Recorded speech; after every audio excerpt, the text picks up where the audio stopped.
नहीं, उसे आज डिस्चार्ज कर देंगे हॉस्पिटल से। अल्लाह सेहत दे उसे।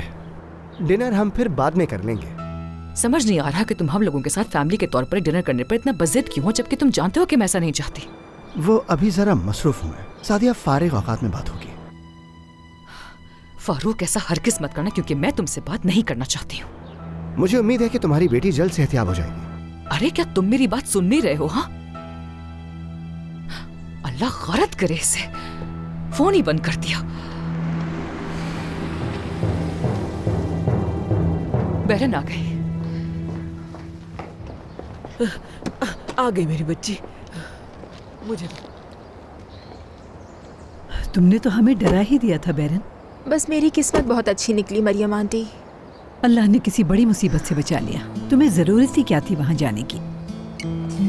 नजर लग गई है मेरी प्यारी पोती को। हजारों में जो किसी एक के साथ होता है वो हुआ है मेरे साथ।